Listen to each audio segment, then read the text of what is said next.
We are excited to kick off our first podcast for Between Two Ellens. I am Ellyn Pogemiller, State Rep for House District 88. Welcome. My name is Ellyn Hefner, State Rep for House District 87.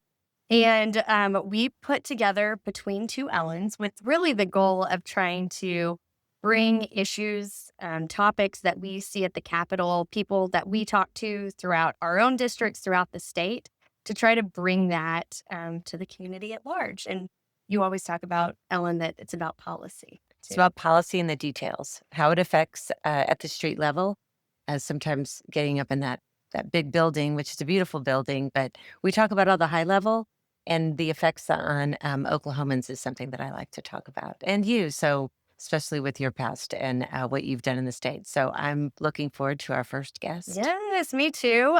Today we are joined by Andy Moore from Let's Fix This. And so first, Andy, if you want to tell us just like a little bit about you. Sure. Thanks, Ellyn. It's great to be here. I'm super honored to be your first guest.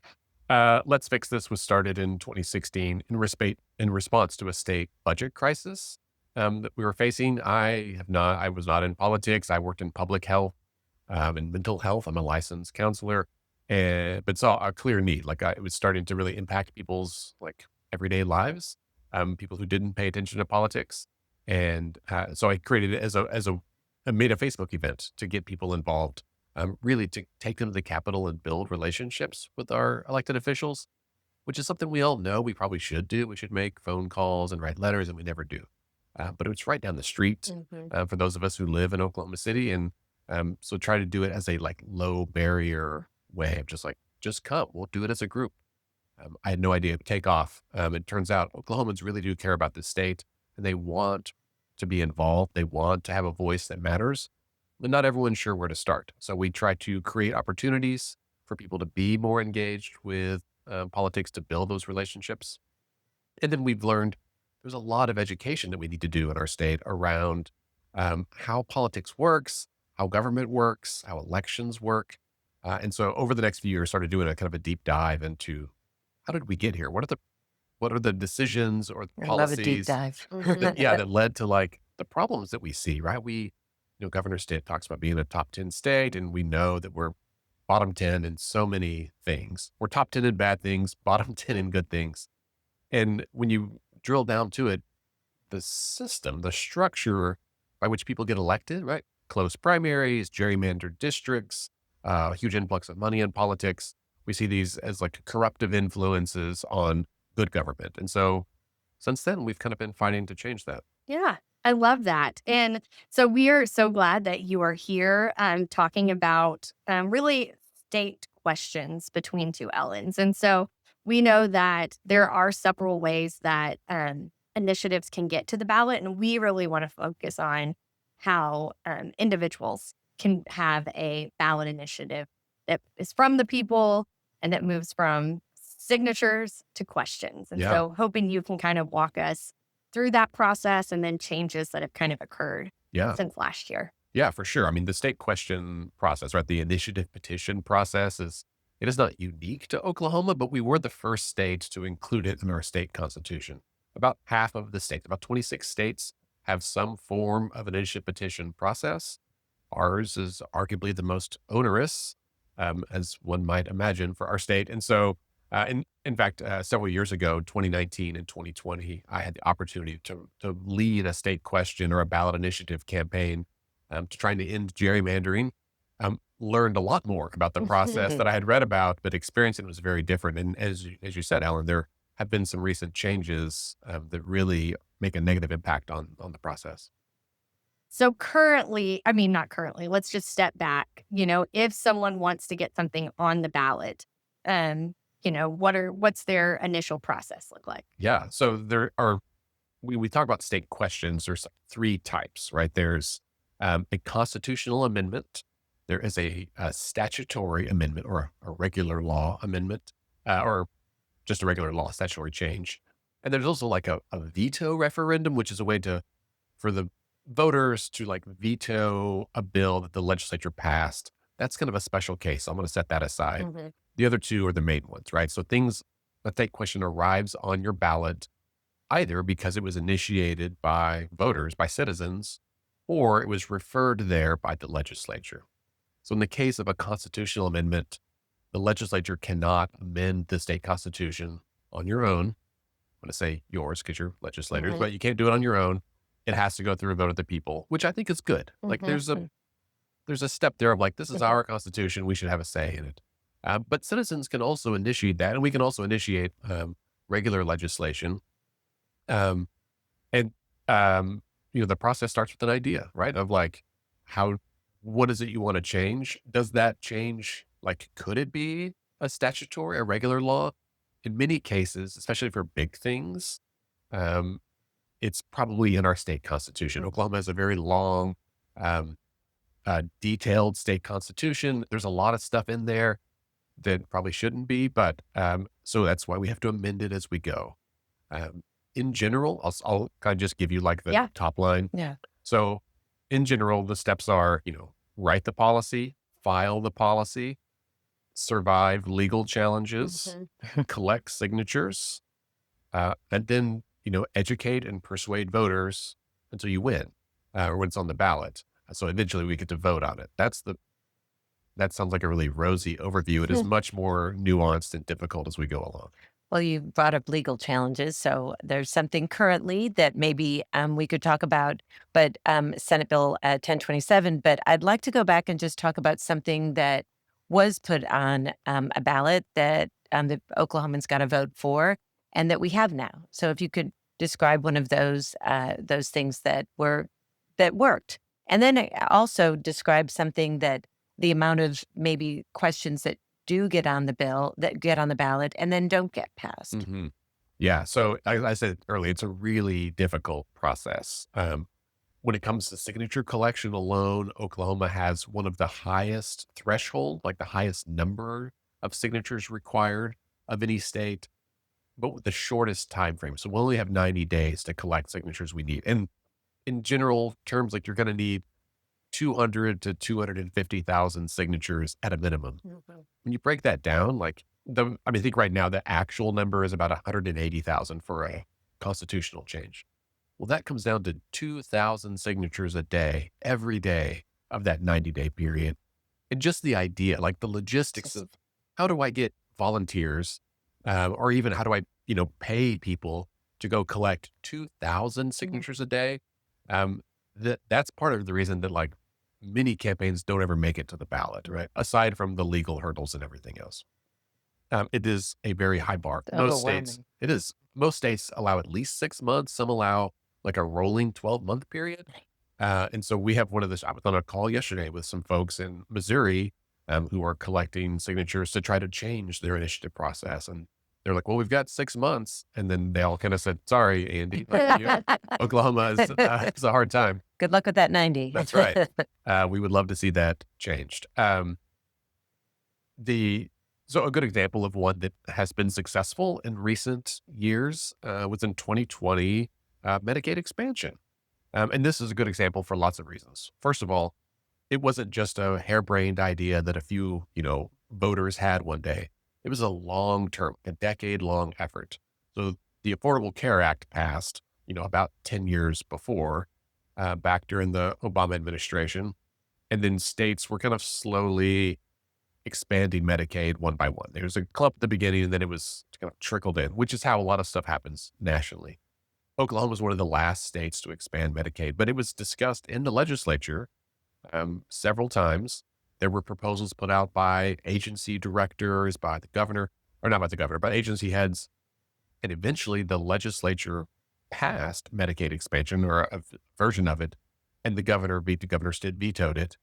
And it was only after that that, folks on the ground said, okay, it's clear that the legislature is, or the governor, someone is unwilling to pass this, but the people demand it. So we're going to have to do it on our own. And so they filed the policy. It was pretty straightforward. They, survived all the legal hurdles. There's always challenges of like whether or not this is constitutional and whether or not the summary paragraph is accurate. These little hurdles. Mhm. They got through that. and then collected a record number of signatures, over 300,000 signatures from every county. Um, and All 77. all 77 county, right? They collected signatures from Beaver and Cimarron County, way out in the Panhandle, to the major metros and all that. And then it was on the ballot in, I believe, June of 2020, which was an interesting election because it was just before COVID. No, it was during No, it's during COVID, COVID. during the flatten the curve Yeah. phase of Yeah. COVID.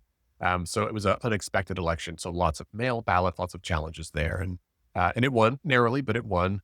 And it is now part of our state constitution is that Oklahoma's Medicaid laws were changed to ensure that folks that qualify based on income or other status have access to Medicaid. And really a big win, I think, for the people of Oklahoma. Absolutely.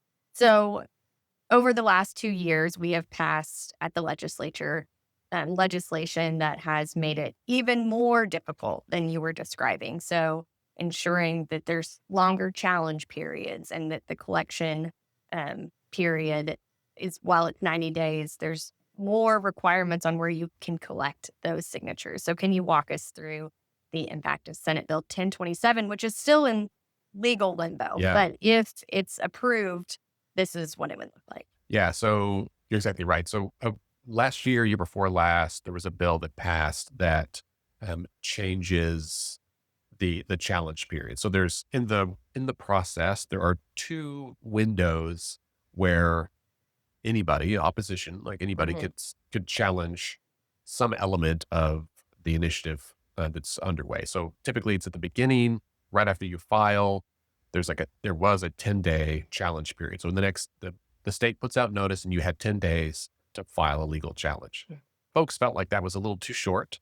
And maybe I could agree. Like it did never seem to be a problem. There were still challenges filed every time. But if you happen to not know about it, you might miss the announcement.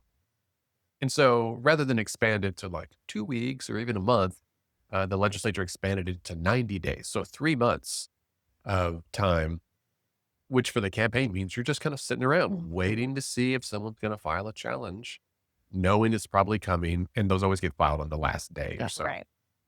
But it's really tough for a campaign because you don't even know if you can start collecting signatures yet. So you're really just when do I get workforce? When right. Yeah. Yeah, you can't hire Challenge. anybody if you don't know what the next thing is.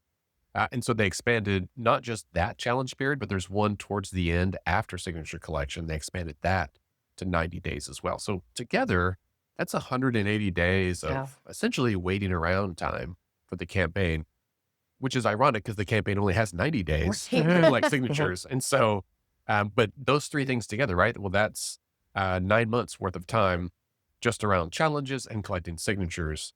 So now it's taking more than a year before a campaign can even qualify for the ballot, which makes for a really long process. With other states, sometimes it's, they can file stuff in June of an election year and have it on the ballot in November.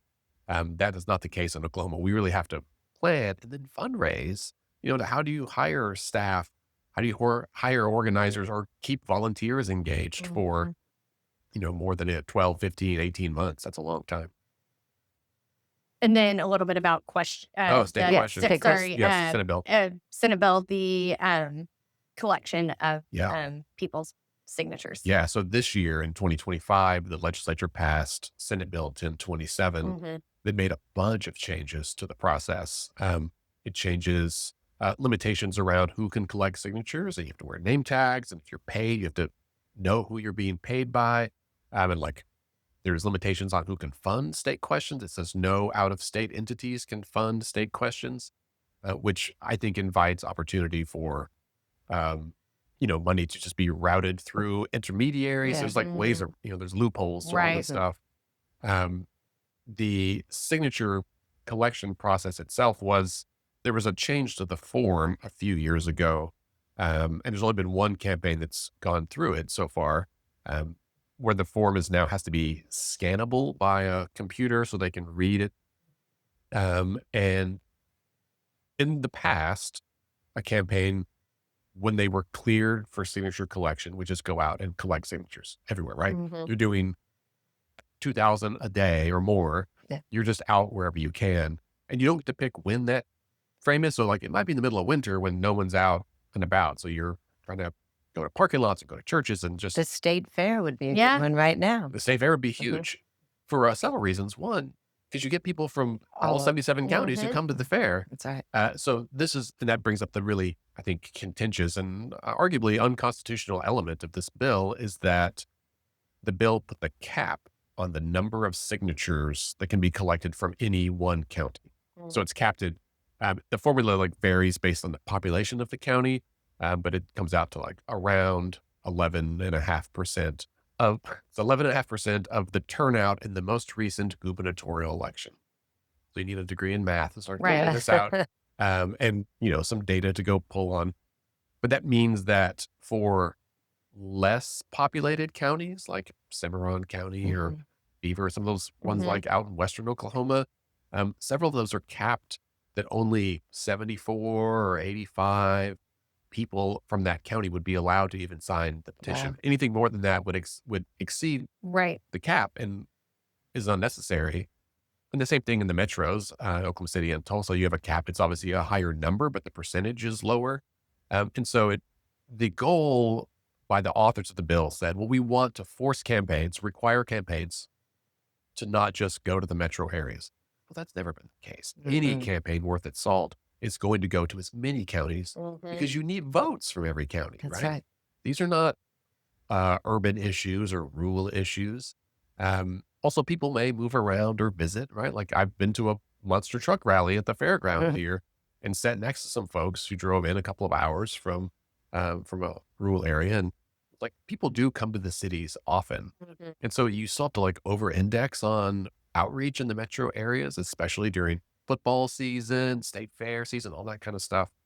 But the effect then is that it almost encourages campaigns to strategize around more populous counties or with events. And it also just like limits who can sign. So previously, if we wanted to do a state question to say that chicken fried steak is the official, I know it's not part of the Right. official meal, but you know what I'm saying, that we want to make something like that everyone's on board with, right? If we want a resolution that Oklahoma's better than Texas or whatever, we can do something. And if 1 million people wanted to sign it, they could. And now they can't. They can. And so if you are, voter number 86 in that county that only allows 85, you're out of luck.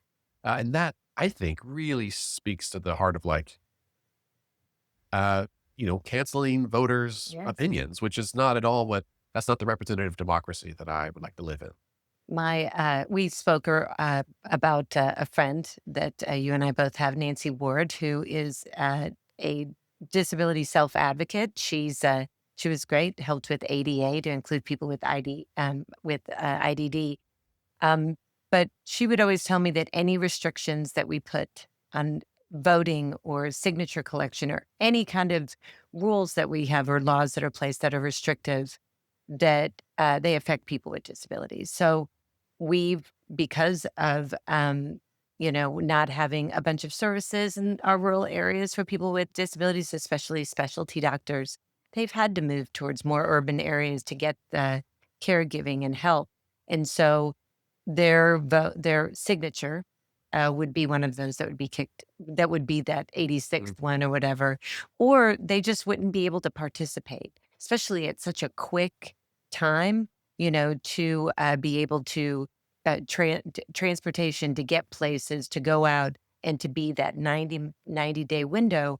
So any restrictions, so what are your thoughts on that? And if that is something that disenfranchises that community, I mean, could that be another thing that could go against that great law, ADA? Yeah, 100%. Love Nancy. She is a tremendous advocate. I learn stuff from her every conversation I have. International advocate, I should say. She She is. always wants to be reminded that. That's right. But yeah, I have long said that there's really two sides of this. Either you want everybody to vote or you don't. And I used to believe, I still want to believe that we want every eligible voter to vote. Signatures are not votes, No. but it's still an expression of your political preference, right? That's right. If we want everyone to have the equal opportunity to sign a petition to show their support, we should make it easier. I think too often what we see happening is, members of the legislature trying to restrict voting, restrict signature collection, like make things harder. And they do it in the name of security, but we've never had an issue with that. Voting, like voter fraud is not a thing. We have extremely secure elections in Oklahoma. We have an extremely secure signature collection process. We could make it a lot easier for more people to sign it. We could do it online. There's ways to like validate ID, to make sure they're a registered voter, do all those things, and also expand access. It would save time, it'd save money, and give more people the opportunity to express themselves. Why don't we do that?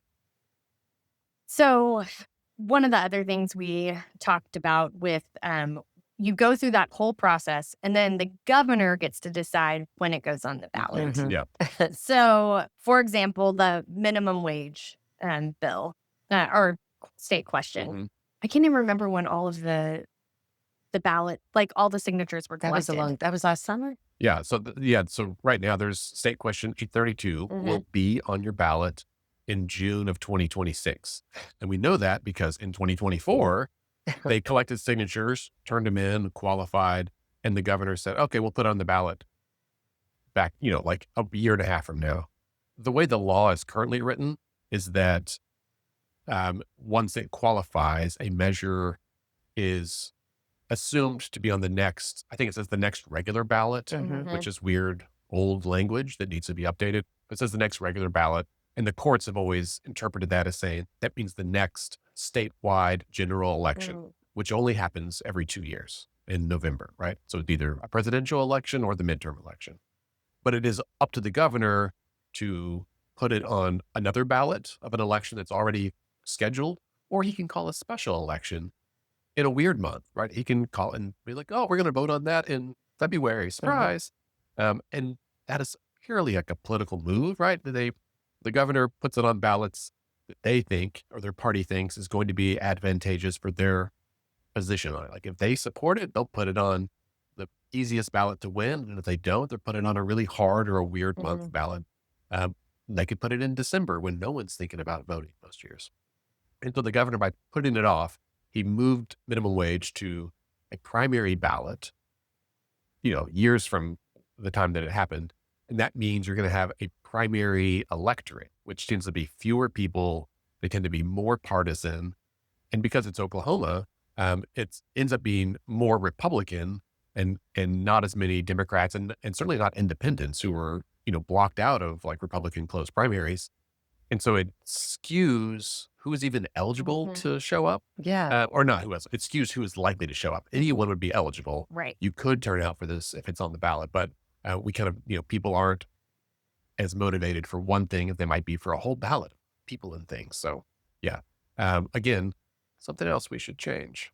So if there was, so it's going to be on a primary in June.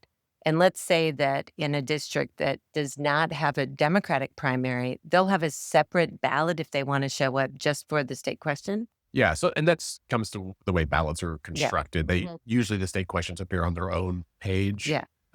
For those kind of elections, because you're going to have a bunch of other ballots. I mean, many of us have showed up to vote and you get one or two, maybe there's a municipal one and a state one. But it'll have all the ballot language on there and every eligible voter will be able to vote on that. So the next state question that just last week, we have state question 836, which is open primaries. And it got the green light, I think, from the Supreme Court saying that you can move on. You want to tell us a little bit about that ballot initiative? Sure. Yeah. So this has been kind of in flight for several months. This has been a topic, again, that's been discussed for years. I think I've been preaching about the value of open primaries since 2019 or so. And I know in Oklahoma, people have been talking about it. In fact, current Oklahoma City Mayor David Holt, when he was in the state Senate 10 plus years ago, he ran a bill to open primaries that didn't go anywhere. But as a Republican, to say, hey, we should really do this. I mean, he's still a big advocate for the measure. But it's funny that it's been discussed inside the Capitol and outside for a long time. I think voters are starting to recognize that, like, let's face, like every voter should vote. Everyone should have an equal opportunity to vote. So the measure itself would make a slight tweak to our county, state, and like legislative and statewide races. It would not affect the race for president, but it would do Congress and U.S. Senate. So all of those partisan races, it would just make them run similar, the same way to how we do city elections, municipal elections, where there's a primary and every candidate for that office is on the ballot with their party affiliation. So Mhm. you know who's a Republican, who's a Democrat, who's an independent, who's a libertarian. And but as a voter, regardless of the voter's party affiliation or unaffiliation, you would have a chance to pick from that full list of candidates who your preferred candidate is. And then the top two vote getters would go on to the general. If there's only two people that file, well, there's no need for a primary. That's who's on the general ballot. But in most every case, it allows more voters the opportunity to fully express their preference. And the reason for this, I kind of alluded to earlier, is that Oklahoma is a semi-closed primary state. I think by default, we're a closed primary state, which means only that it's up to the parties to allow for them to say like who can vote in the party primaries. So the way it is right now is that the Democratic Party allows independents to vote. So Democrats and independents can vote in the Democratic primaries, but that's a party decision. The Libertarian Party and the Republican Party have long said, no, only members of our party can vote. And there's rarely a Libertarian primary because Mhm. there's only about, I think, 40,000 members of the party statewide, and they usually don't run against each other. But it happened, I think, last year in some race. And so it certainly can. But Ellen, as you said, in a lot of districts where it may be a pretty heavy Republican presence, if it's only candidates from that party who Mhm. file, then the other half of the electorate is blocked out. And this is important in Oklahoma for a lot of reasons, not the least of which is that last year, half of the legislature was elected on filing day by default Mhm. because they were unopposed. Mhm. They put their name down and said, I'm filing for this office, and no one ran against them. And so they won by default, which again, that's not an election.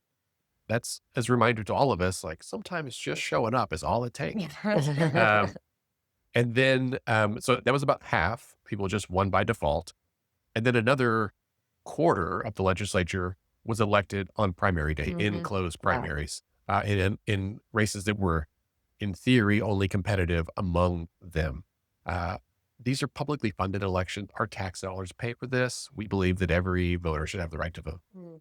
That's some of the arguments that I've heard on both sides. One is that, well, if they want to have a closed primary, their party should come up and pay for it. And on the because our dollars go, we should hopefully get everyone involved if they can. But then on the other side is I don't want anyone voting outside our party for someone. And that is sort of how we've kind of shifted in the way that we think. I I like it, hopefully, if I'm, a good representative of my district, that they'll vote for me, instead of just saying, I can never vote for a Democrat or a Republican. My neighbor who I love, longtime Republican, she said, she had my sign in her yard, but she didn't vote for me because she said she's never voted for a Democrat. And I thought, I have a lot of work to do. And we all do if we try to show that the works that we do. And so maybe that's how we'll run better campaigns Mhm. that will be nicer to each other, maybe, and it won't be so split. Yeah. What are your thoughts on that? Yeah, I think you're exactly right. And there are a number of states that already have open primaries. California's had them for a long time, and people point to California as being a liberal state. And I mean, it is like nationally, but when you get down to the state legislative level, it's pretty competitive and pretty evenly balanced. There were more people who voted for Trump in California than in Texas, like in terms of raw Mhm. numbers. So it is not a blue state. It is because of some of their statewide election, because there's a slim majority statewide. But another state that's really interesting, well, Louisiana has basically had open primaries. Mhm. They schedule theirs differently, so they call it a Cajun primary, but it's essentially the same thing. Alaska has had open primaries for a number of years, and there's a really great documentary out. It's on Netflix and not Netflix, Apple, and Amazon. It's called Majority Rules. We'll be doing a screening of it actually in Oklahoma City on October 2nd at Rodeo Cinema if anyone is interested. We're writing it Um, down. yeah, please, yeah, put it on your calendars. Mhm. Go to rodeocinema.org. But it does what you say. It changes the incentives that politicians face and how they campaign and how they govern. Because, everyone will say, well, I represent my whole district. That's true, you do. But are you actually accountable to your whole district? Did your whole district get a voice in electing you? In 2022, there was a statewide elected office, and I think it was the insurance commissioner, but it was elected in a closed primary. So I, as an independent voter, did not get to vote in that. You didn't either as Democrats. And that is like a big issue. And Republicans would say, well, if you don't like it, you should run. Like, you don't want me to be insurance commissioner? I don't know squat about that. Um, should somebody have run? Sure. But they didn't. That doesn't mean that I shouldn't get a voice in to choose among those who did. And so I think those are the examples that we have to point to, that, a majority of veterans and members of the military are independent voters. A growing number of young voters, a majority of young people under the age of 35 are independent voters. People are frustrated with the two parties, but they really want to have a say in the future of their state and of their country. But when private organizations, political parties, block voters from participating, then you incentivize people running to the extremes of their party. And that is, by its very nature, less representative of what the majority consensus actually wants. So one of the things we always want to talk about is just like how people can get involved with state questions, So if this is an issue that they care about, what would they do to get involved in one of those campaigns? Well, I'm going to go to the movie. So yeah, we're gonna go. Yeah, you should. So we all. I love that. Have I everyone love come that. to the movie. Yeah. Yeah, please do. And I think I invited the campaign. I don't work with the campaign. I just the thing that I support as a voter. But I invited them to come because I think people will be interested, and it makes sense to have a chance to plug in with that.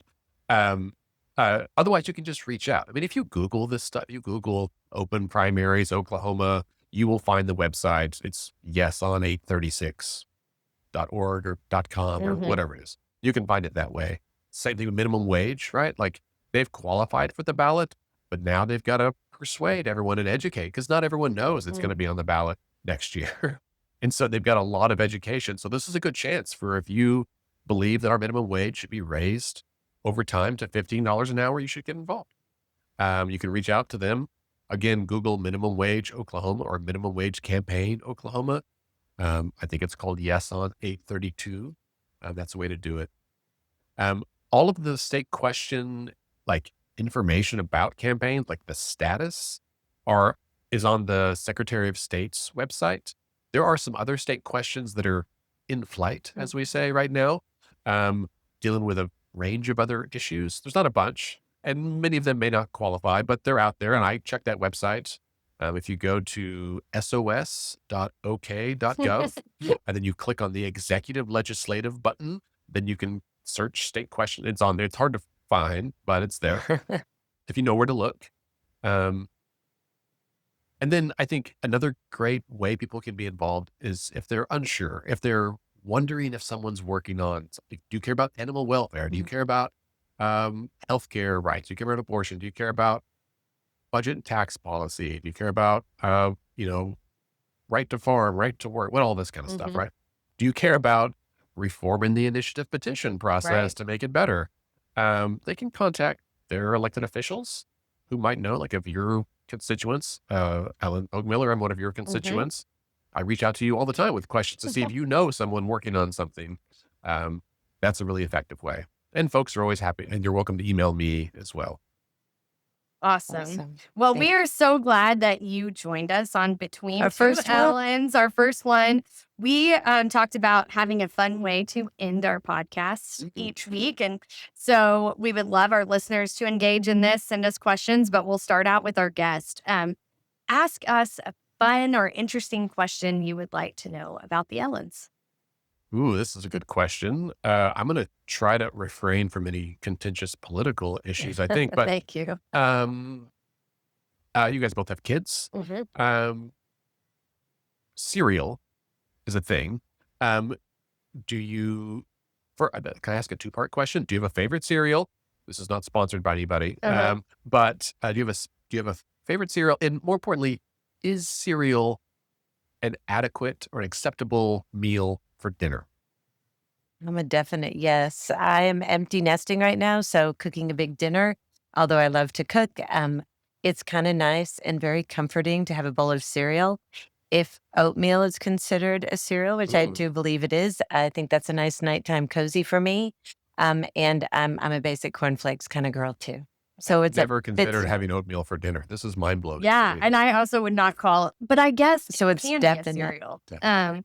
I am a no on breakfast for cereal, or dinner using cereal. I grew up in a house that didn't really have a lot of cereal. Mhm. And so when I went to college and people ate cereal all the time and drank the milk afterwards, it really weirded me out. So I am like not into cereals, but I do love like a Lucky Charms or Cinnamon Toast Crunch kind of, ones I could eat at camp that my parents wouldn't let me eat at Right. I home. mean, The desserts of cereal. as a kid, Apple Jacks was Oh, really yeah. I love That's that one funny. too. How about you? Do you have a favorite cereal? I'm real boring. I really like Raisin Bran, which is like an Oh, old man cornflakes. choice my whole life. But I also was never a big cereal. I mean, we ate it was a kid growing up because it was probably easy and it was the 80s. That's what everyone did. But I got to college and everyone was eating all the time. And I was like, there are way better food groups. So I've probably eaten cereal 10 times since I turned 20. Yeah, no, I'm with you. And so grateful that you kicked us off. If people want to learn more about the podcast or what we've talked about, we do have a website. You can visit betweentwoellens.com. And we are grateful for you listening to us today. Thank you. Thank you.